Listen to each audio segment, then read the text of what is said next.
part of his work, the thing that keeps him going. You'll regret it.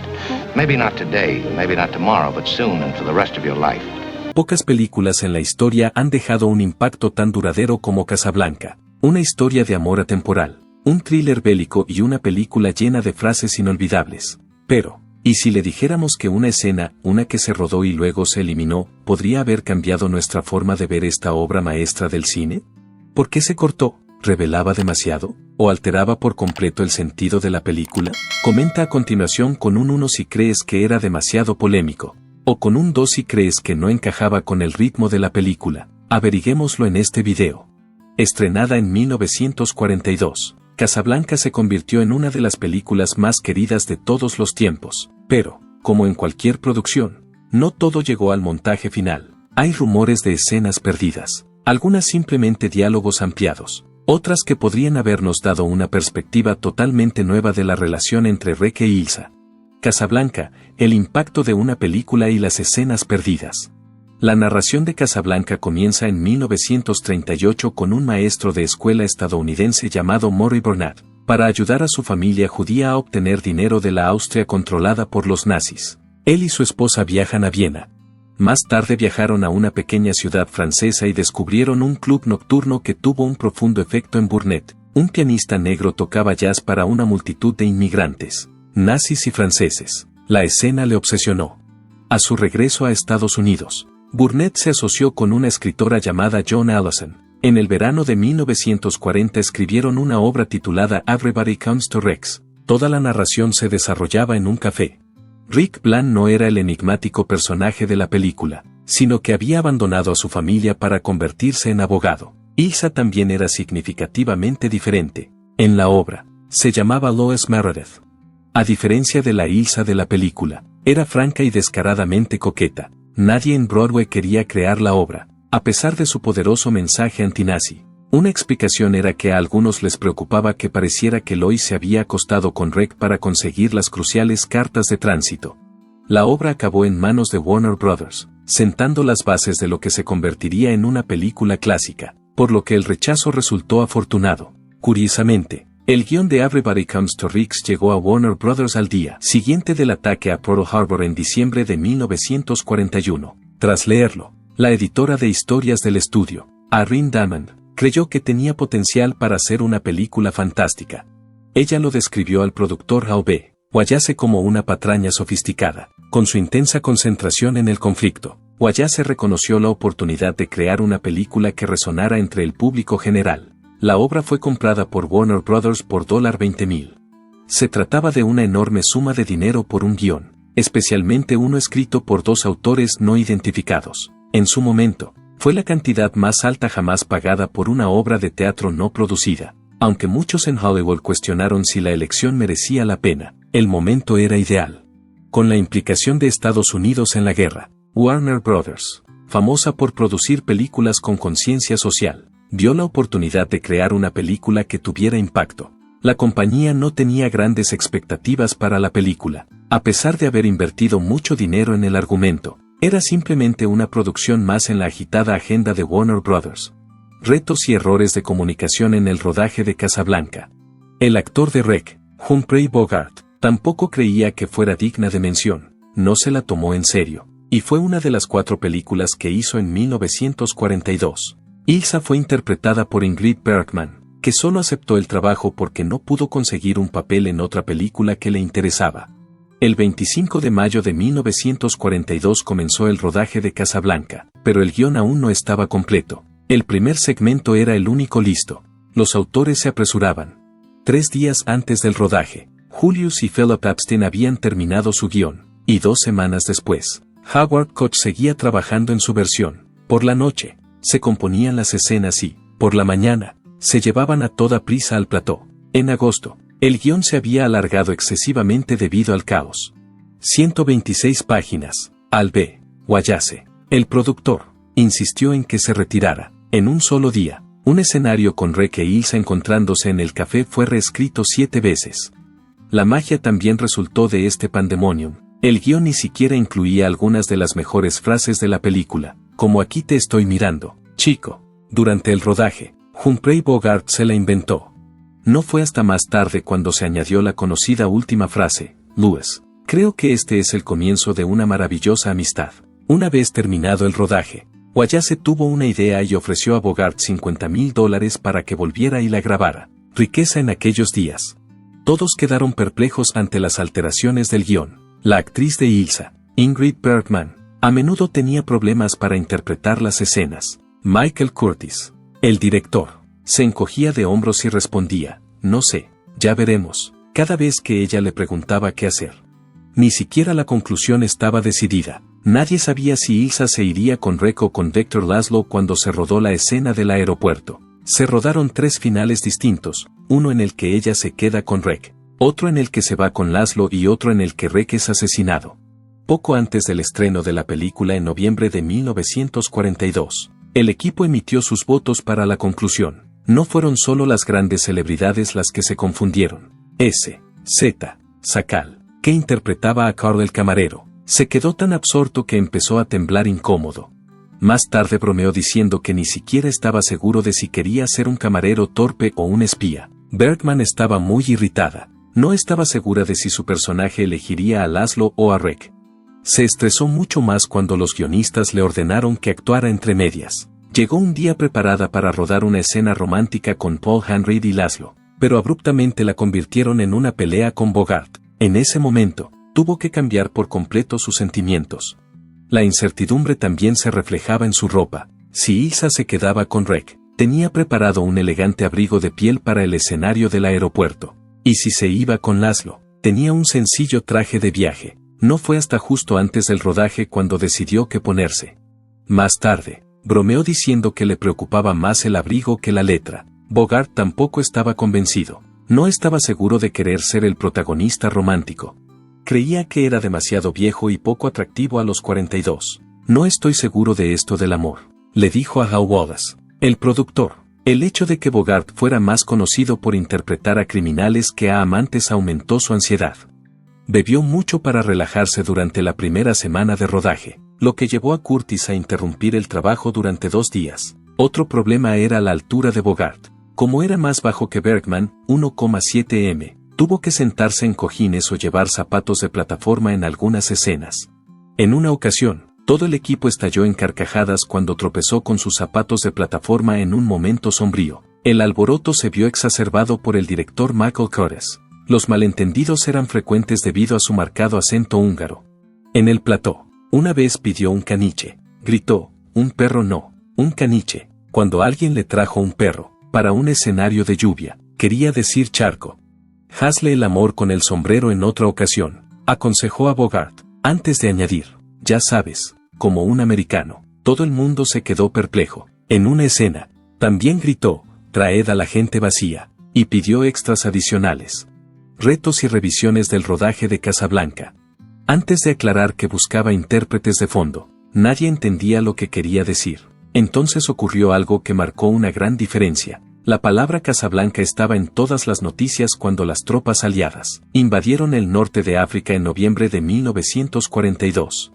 Para aprovechar el interés suscitado, Warner Brothers se apresuró a terminar la película, comenzando en mayo de 1942. El rodaje tomó solo 71 días para completar en agosto. Eso fue muy rápido para una película de gran presupuesto. Las prisas dieron lugar a algunos trucos ingeniosos. La última y conocida secuencia del aeropuerto no se rodó en un aeropuerto, se filmó en un pequeño escenario de sonido. Para que la maqueta de madera de un avión pareciera más grande, el equipo empleó a pequeños individuos como extras. Para disimular el falso decorado, añadieron mucha niebla, lo que dio a la película un aspecto evocador y memorable. La suerte del equipo de producción tampoco fue del todo favorable. El código de producción de Hollywood estaba supervisado por Joseph Prim, que tenía normas muy estrictas sobre la moralidad en las películas. El 3 de diciembre de 1941, escribió a Warner Brothers una nota con 13 cambios que quería que se hicieran en Casablanca porque tenía serios problemas con ella. Cualquier cosa que implicara blasfemia o material sexual realmente lo irritaba. Eliminar cualquier indicio de que la cafetería de Rec tenía un burdel encima fue una de sus primeras exigencias. ¿Qué demonios haces aquí? También insistió en alterar la línea de Rec. En pocas palabras, ¿por qué estás aquí? Brain incluso hizo que se eliminara el término tipa del guión porque le parecía demasiado insultante. Continuó después de eso. Los pequeños detalles, como la escena en la que el capitán Renault se endereza la corbata antes de ver a una solicitante de visado, eran la principal preocupación de Brain. Al principio, Renault aconsejó enviarla dentro y encender la luz de mi habitación. Tuvieron que cambiarlo por simplemente hacerla pasar, por culpa de Brain. Incluso tuvo problemas con los trajes de Ingrid Bergman. Como creía que el cuerpo de la mujer debía estar siempre completamente cubierto, se aseguró de que sus trajes mostraran menos escote. Las connotaciones sexuales que había en la narración original fueron eliminadas por todas estas modificaciones. También fue necesario alterar el anterior romance parisino de Rec e Ilsa. En el guión original era obvio que habían tenido una aventura, incluso se les vio compartiendo cama en una escena. Brain declaró esto intolerable y ordenó que se eliminaran todas las menciones a encuentros extramatrimoniales. El 6 de enero de 1942 envió otra nota en la que afirmaba que no debía insinuarse que Rec e Ilsa tuvieran relaciones íntimas. En consecuencia, las escenas retrospectivas se modificaron para depender de pequeñas indicaciones y sugerencias. Por ejemplo, puedo recordar cada detalle de la frase de Rec. La frase "tú vestías de azul". Los alemanes de gris se convirtió en una alusión críptica a su historia de amor. Los intérpretes se vieron obligados por estos ajustes a expresar sus emociones a través del tono, el subtexto y las miradas. Como resultado, Rick e Ilsa experimentaron tensión y anhelo, aumentando la resonancia emocional y el poder de su historia. Aunque la censura eliminó el material gráfico, reforzó inadvertidamente su vínculo. El carácter del capitán Renault también cambia. Al principio, era descaradamente deshonesto y se aprovechaba de damas necesitadas canjeando permisos de salida por favores sexuales. Renault delató sus planes cuando le dijo a una joven en una escena eliminada: "Aquí tenemos de todo, desde vinos hasta visados de salida". Esto enfureció a Brain, que emitió una nota en la que afirmaba que no podía haber indicios de que Renault coaccionara a las mujeres en tales circunstancias. El guión sufrió importantes alteraciones como consecuencia de ello. Por ejemplo, se eliminó por completo una frase en la que Renault solía decir: "Envíen a mi oficina a cualquier mujer atractiva". Para cumplir las estrictas directrices de Brain, el diálogo en Casablanca también sufrió varias revisiones. Por ejemplo, la conocida frase de Rec estuvo a punto de ser alterada cuando se prohibió la palabra maldito. "Te observo, niño, te deseo suerte, niña". Tras muchas idas y venidas, se mantuvo la línea inicial. Incluso se examinaron las pequeñas palabras. En la frase "te estás convirtiendo en un pésimo camarero", la palabra pésimo se sustituyó por "te estás convirtiendo en un camarero muy pobre". Para evitar cualquier insinuación sexual, la frase de "Sam boss ain't you going to bed", el jefe no se va a la cama, también se cambió por "boss ain't you going home", el jefe no se va a casa. Aunque los cineastas consideraron molestos estos recortes, hubo un subproducto intrigante. Las limitaciones llevaron a los intérpretes y autores a utilizar la sutileza y la insinuación, lo que aumentó la profundidad de la película. Alteraciones y censura de la película Casablanca. Sin embargo, también hubo otras alteraciones. 2 días antes del estreno de Casablanca, se produjo un acontecimiento inesperado. Michael Curtiz, el cineasta, decidió excluir un momento crucial. En esta escena, el personaje de Paul Henry, Victor Laszlo, recibía la visita en prisión de Rec Blaine, interpretado por Humphrey Bogart. La elección no fue sencilla. El rodaje de la secuencia había costado $18,000, una suma importante en aquella época. Duró más de 2 minutos. En ese momento, Rick entra en la sombría celda de detención de Laszlo. Rick suele llevar una elegante chaqueta blanca. Para disimular, lleva un traje negro. Rick le da a Laszlo las cartas de tránsito, que son extremadamente valiosas. Laszlo podría ser capaz de huir a la libertad con estos. Pero hay una trampa. Por ellos, Rick pide 100,000 francos. Es una suma enorme, unos $2 millones en la moneda actual. La oferta de Rick resulta gélida y egocéntrica. Rick responde con un comentario ingenioso cuando Laszlo le pregunta el motivo de sus acciones. En este mundo hay 2 tipos de personas, las que defienden aquello en lo que creen y las que lo hacen para obtener un beneficio. En algunas ocasiones, me he encontrado en una situación precaria. En este momento, estoy en el negocio de tomar ganancias. Este caso concreto demuestra lo resentido y cínico que se ha vuelto Rick.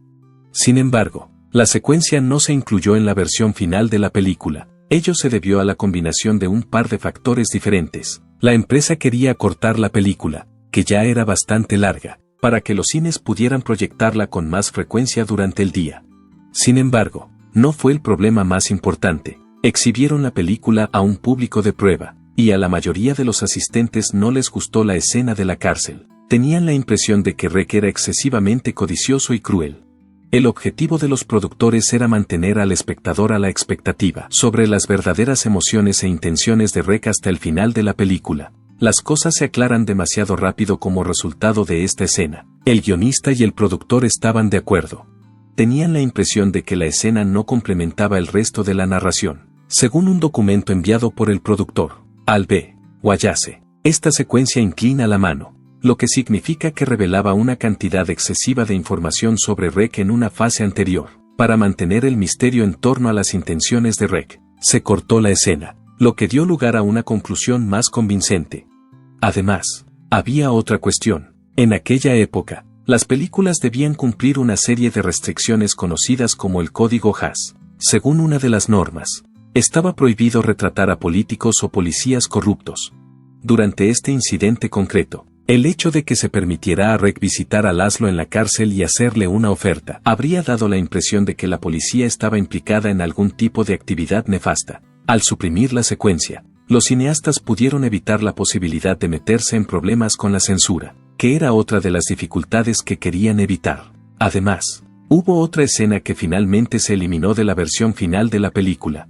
En el video se ve a Sasha, el camarero, engañando a un oficial alemán al proporcionarle una bebida muy potente. En el año 1941, el suceso tuvo lugar en el Rex Café. Además de jactarse de que podía con todo, el policía pidió una bebida.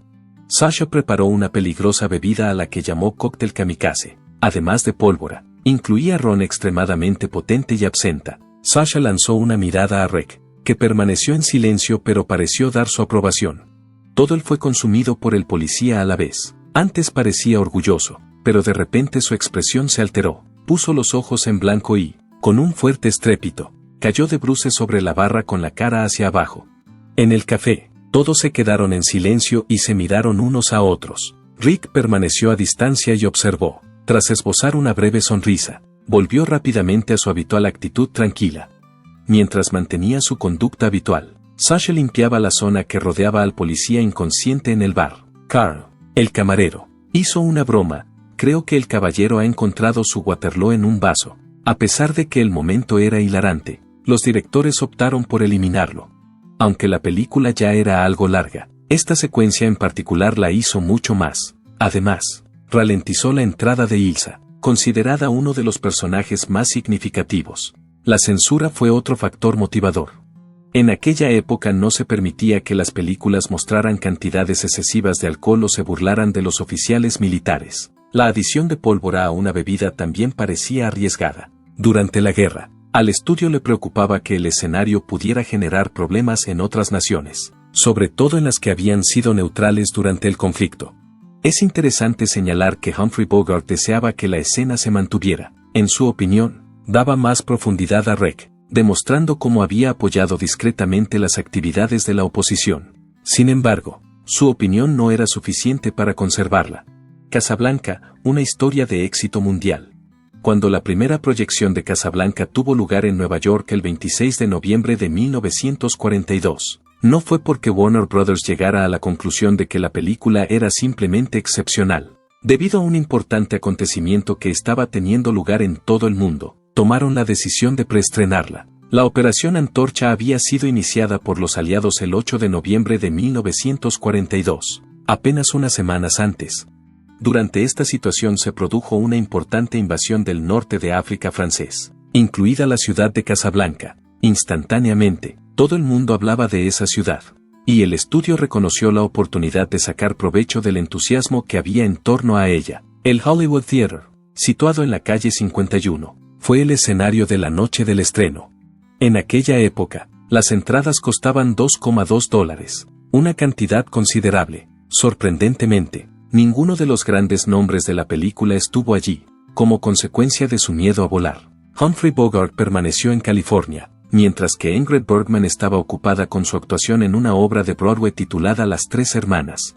En cambio, acudieron funcionarios de Warner Brothers y miembros de la alta sociedad de Nueva York. lo que dio cierta notoriedad a la película, pero aún no había tenido un impacto significativo. En la Casa Blanca, el presidente Franklin D. Roosevelt vio la película Casablanca el 14 de diciembre de 1942, pocas semanas después de su estreno. Esto tuvo lugar inmediatamente antes de que se reuniera con Winston Churchill para hablar de la guerra en la propia ciudad de Casablanca. La película tuvo un profundo efecto en Roosevelt, especialmente la secuencia en la que se interpreta musicalmente el himno nacional francés, la Marsellesa. Algunas personas afirman que incluso derramó lágrimas a raíz de esta escena. Fue el 23 de enero de 1943, en la conferencia de Casablanca, donde se reunieron Roosevelt y Churchill, cuando la película se puso a disposición del público por primera vez. Para mantener la conexión entre la película y los acontecimientos reales del mundo, Warner Brothers programó esto a propósito. A pesar del ingenioso marketing que se realizó, la película no comenzó siendo un gran éxito. Cuando se estrenó, recaudó alrededor de $3,7 millones, una cifra satisfactoria pero no destacable. Como punto de comparación, la película más taquillera de 1943, ¿Por quién doblan las campanas?, recaudó $11 millones. Al final, Casablanca fue la sexta película más taquillera del año. Aunque el presupuesto de Casablanca se fijó inicialmente en $950,000, acabó costando $1,039,000 debido a que se excedió. Una de las razones fue la conocida escena de la Marsellesa, que se rodó con un coste adicional de $100,000 pero que se convirtió en una de las partes más memorables de la película. Por otra parte, la guerra complicó su publicación. Debido a las leyes de apagón, muchos cines vieron reducidas sus horas de funcionamiento, y la escasez de gasolina dificultó que la gente condujera hasta el cine. Además, la Oficina de Información de Guerra impuso restricciones a la exportación de películas estadounidenses, lo que redujo la popularidad de la película a escala mundial. Cuando la película se estrenó, los críticos reaccionaron favorablemente, pero no la consideraron el clásico que se reconoce ahora. Tanto Humphrey Bogart como Ingrid Bergman recibieron grandes elogios por sus interpretaciones, y los temas del amor, el sacrificio y la lucha contra la opresión dieron la impresión de ser relevantes. Según una crítica publicada en el New York Times, la película fue descrita como estimulante, y se afirmaba que hacía saltar el corazón y estremecer la espina dorsal. Todo el mundo se sorprendió cuando Casablanca recibió 8 nominaciones al Oscar en 1944. Mucha gente creía que no era más que otro drama bélico, pero al final fue reconocida en categorías importantes como Mejor Película, Mejor Director y Mejor Actor para Humphrey Bogart. Debido a la incertidumbre de Bogart sobre su capacidad para interpretar un papel de amor, su nominación fue toda una sorpresa. Uno de sus papeles más conocidos fue el de tipo duro. También hubo una nominación para Claude Rains en la categoría de Mejor Actor de Reparto, a pesar de que solo estuvo en pantalla un cuarto de hora. Esto demostró lo inolvidable que fue su actuación. En la ceremonia de entrega de los premios de la Academia, celebrada el 2 de marzo de 1944, Casablanca recibió 3 prestigiosos galardones: Mejor Película, Mejor Director y Mejor Guión Adaptado. A pesar de estar escrito de forma caótica, el guión tuvo éxito. Debido a que la última escena ni siquiera se terminó hasta el día antes del rodaje, Ingrid Bergman se quedó con la incertidumbre de cómo concluiría la película. Otra persona que hizo historia fue el cineasta Michael Curtiz. Era su cuarta nominación, y finalmente consiguió ganar.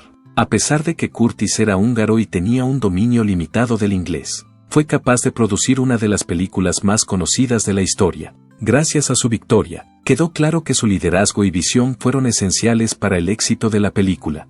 Estreno alemán de Casablanca después de la Segunda Guerra Mundial. El estreno alemán de Casablanca en 1952, que tuvo lugar después de la Segunda Guerra Mundial, sufrió cambios significativos. En total, se eliminaron unos 20 minutos de la duración original de 102 minutos, quedando solo 82 minutos. Una parte sustancial de la narración fue alterada como resultado de estas modificaciones, que suprimieron cualquier mención o representación de los nazis.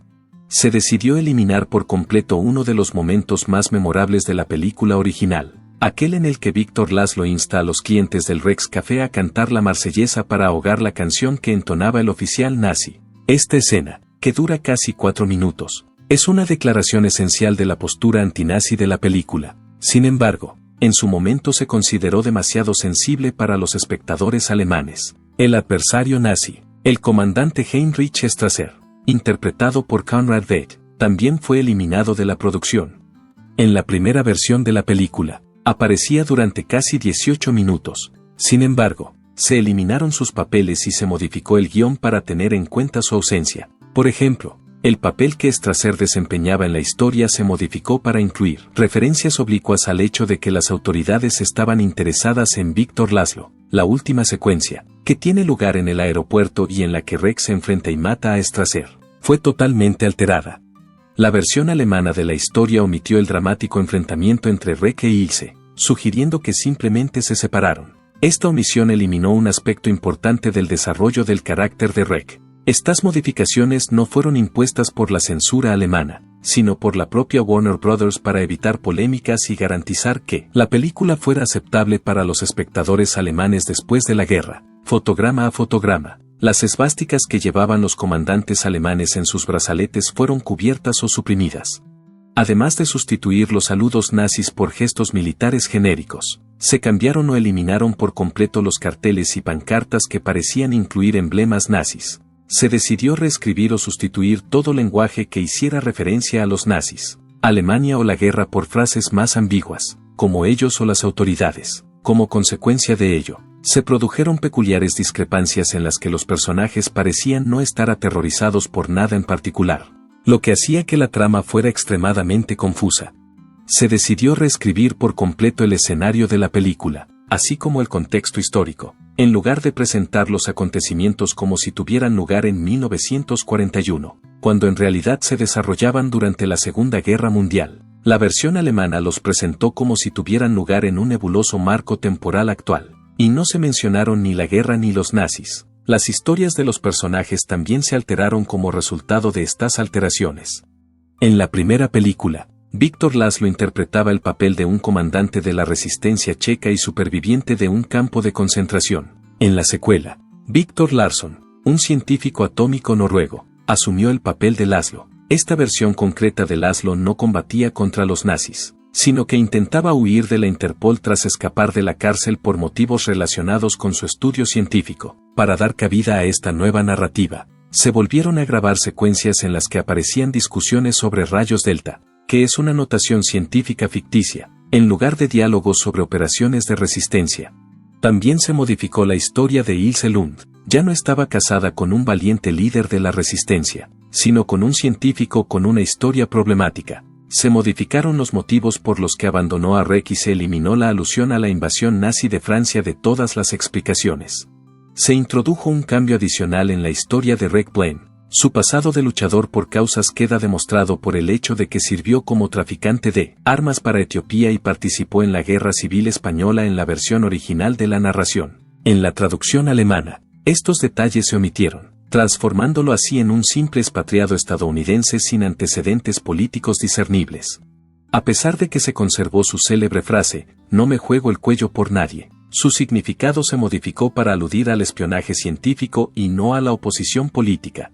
Incluso el capitán Renault, que en el pasado había sido un funcionario corrupto de la Francia de Vichy, acabó convirtiéndose en un oficial de policía sin vínculos con el gobierno de Vichy. Las connotaciones políticas que estaban presentes en su famosa frase sobre estar asombrado, conmocionado al saber que aquí se juega, han desaparecido por completo. Casablanca, crítica y controversia. La versión inédita de Casablanca se emitió finalmente en la televisión alemana en 1975, y fue una experiencia sorprendente para quienes hasta entonces solo habían visto la versión estrenada en 1952. Mucha gente se sorprendió al enterarse de que la película estaba basada en un hecho real y que trataba directamente de las atrocidades cometidas por la Alemania nazi. A raíz de este estreno se iniciaron en Alemania conversaciones sobre la censura, la historia y la importancia de abordar hechos reales del pasado. Cuando Ted Turner emitió una versión coloreada de Casablanca en su cadena TNT en 1988, causó una gran polémica en todo el mundo. La coloración se aplicó meticulosamente a la película, que en su día fue una obra maestra en blanco y negro. Se utilizó tecnología punta, utilizando un sistema informático que añadía cientos de matices de color diferentes. El equipo de Turner, formado por 67 coloristas, trabajó en ella durante casi 4.000 horas y se gastó $450.000. Fueron meticulosos en su atención al detalle, detallándolo todo. desde el tono preciso de los ojos de Ingrid Bergman hasta el color marrón intenso del bar de Rec. Sin embargo, las revisiones causaron furor entre los cinéfilos y los críticos, a pesar de que la intención era hacer la película más atractiva para el público potencial. No fue el final del trabajo de Turner. Publicó una edición en color del VHS a un precio de $89,98. El embalaje era colorido y destacaba la frase "ahora en color". En un momento dado, hubo incluso rumores de que Turner había destruido los negativos originales, aunque no fue así. Por otra parte, la posibilidad de que se perdiera la versión en blanco y negro fue la fuente de la indignación. En la propia edición coloreada, hubo ciertas decisiones que resultaron problemáticas. La atmósfera lúgubre y turbia de la película original se aclaró, y la tradicional chaqueta blanca de Rex se cambió por un extraño azul empolvado. Esto arruinó por completo el ambiente de numerosas partes de la película. Además de hacer las cosas mucho más difíciles, cometieron un error flagrante. Hay una secuencia en la que el traje de Ilsa pasa bruscamente del verde al azul en los breves intervalos entre tomas. Como resultado de estas alteraciones, los fans y los críticos se enfurecieron aún más, ya que creían que la colorización había dañado el alma de la película. Una abrumadora mayoría de la gente reaccionó negativamente a la versión coloreada de Casablanca. La crítica la hizo trizas. Es bien sabido que Roger Ebert se refirió a ella como uno de los días más deprimentes de la historia de la industria cinematográfica y la comparó con esculpir un bigote en la escultura de la Mona Lisa. Tampoco fue bien recibida por el público. Los índices de audiencia del programa no fueron muy alentadores. Quienes participaron en las manifestaciones portaban pancartas como "Keep Your Crayons Off Casablanca", "Enemy of Cinema" y "Jack Turner a las puertas de los cines". Como la respuesta fue tan severa, acabó llegando al Congreso. En 1989, la Cámara de Representantes de Estados Unidos celebró audiencias sobre el asunto. Woody Allen se opuso rotundamente a la práctica de la colorización, a la que se refirió como carnicería cultural. Varios grupos cinematográficos expresaron su desaprobación, entre ellos el Sindicato de Directores y el American Film Institute. Un grupo de directores, entre los que se encontraban Martin Scorsese y Francis Ford Coppola, llegó a pagar anuncios a toda página en los periódicos para oponerse a la colorización como una forma de vandalismo cultural. Stephen Bogart, hijo de Humphrey Bogart, participó en el conflicto. Fue en una carta abierta en la que expresó su desaprobación a Turner, afirmando que si no te gustan las películas antiguas, no deberías comprarlas, pero tampoco deberías estropeárselas a otras personas. En 1990, Turner había dejado discretamente de colorear las películas debido a la gravedad de la respuesta causada por la polémica. Tras su retirada de las tiendas, la versión coloreada de Casablanca en VHS se convirtió en un codiciado objeto de coleccionista, y algunas copias alcanzaron precios de cientos de dólares. La versión coloreada nunca llegó a estar disponible en DVD o Blu-ray, y sigue enterrada en lo más profundo de los anales de la historia. ¿Qué opinas? ¿Debería haberse mantenido esta escena eliminada en la película, o era mejor dejarla en la sala de montaje? Déjanos tu opinión en los comentarios. Y no olvides darle a me gusta, suscribirte y pulsar la campana de notificación para recibir más inmersiones profundas en el Hollywood clásico. Gracias por vernos.